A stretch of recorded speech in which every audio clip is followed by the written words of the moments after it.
नमस्कार।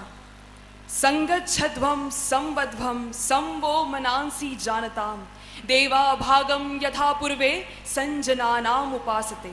अर्थात हम एक साथ चले, एक साथ बोले, एक साथ सोचे तथा हम सभी का मन एक हो, समान हो।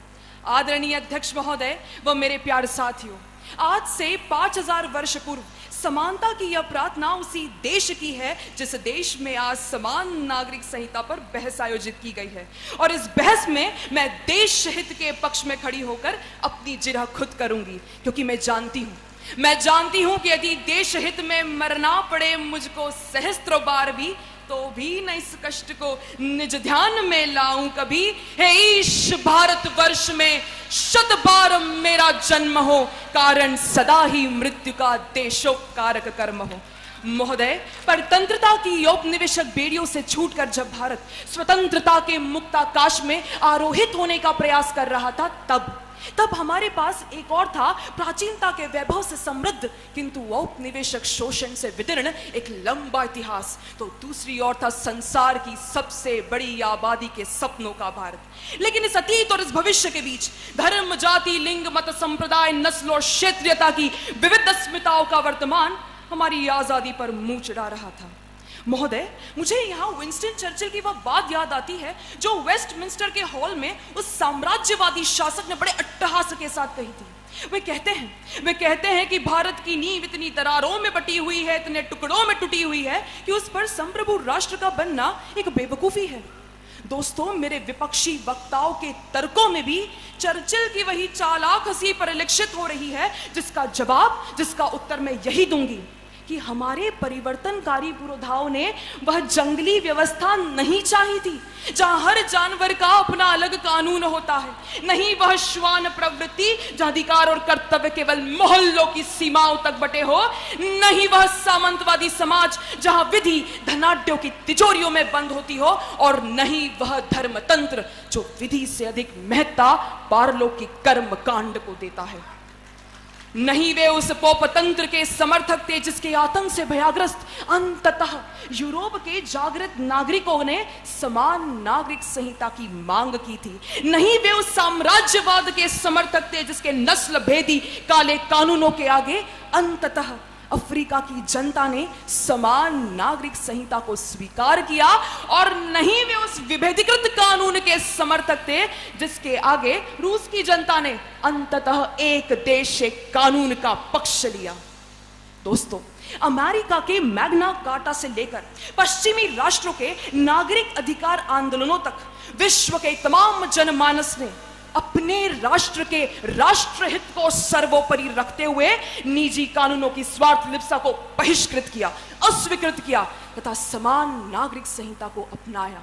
तो फिर क्यों मेरे विपक्षी वक्ता व्यक्तिगत हितों के संकीर्ण स्वार्थ में अपने ही देश हित की बलि चढ़ाने को आतुर है?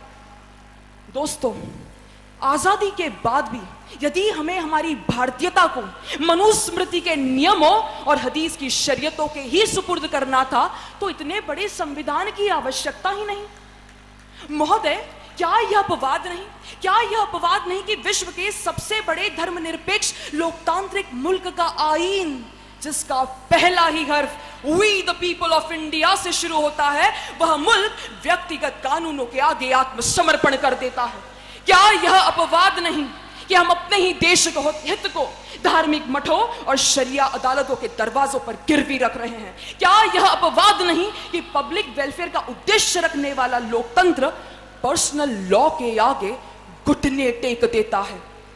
महोदय, क्या राज्य के नीति निदेशक तत्वों का 44वां अनुच्छेद नियमों, कानूनों, दलीलों के आगे नतमस्तक नहीं हो रहा? दोस्तों, रूढ़िवादी समाज में भले ही धर्म जीवन के हर एक पहलू को संचालित करता हो, परंतु एक आधुनिक लोकतंत्र में धार्मिक क्षेत्राधिकार को घटाए बगैर उस असमानता, उस भेदभाव को दूर नहीं किया जा सकता जिससे नागरिकों के मौलिक अधिकारों का हनन हो रहा हो।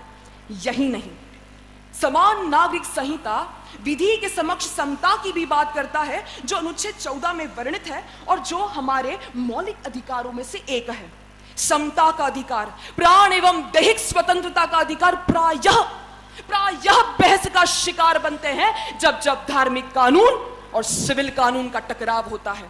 तो फिर मैं अपने विपक्षी साथियों से पूछती हूं कि यहां बैठे समान नागरिकों पर अलग अलग कानून क्यों? दोस्तों, यदि मेरे विपक्षी वक्ताओं के विचार धृतराष्ट्र सी जनमानधता लिए होते तो बात कुछ और थी, परंतु वे विवेक दृष्टि होते हुए भी गांधारी सी निपातता लिए देश हित को अनदेखा करते हुए समान नागरिक संहिता के विरुद्ध तर्क दे रहे हैं।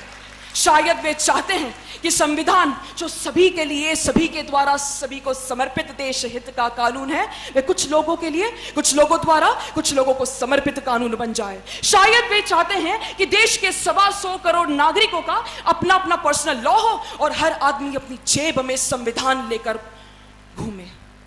दोस्तों, आज सबका अपना कानून होगा, कल सबका अपना संविधान होगा, और कोई अतिशयोक्ति नहीं महोदय कि परसों हर धर्म, हर जाति, संप्रदाय अपना अपना राष्ट्र मांगेंगी। अंत में मैं सिर्फ इतना ही कहना चाहती हूं कि जिन्ना की सोच गांधी के आदर्शों पर ना हावी हो जाए, इसलिए समान नागरिक संहिता देश हित में है।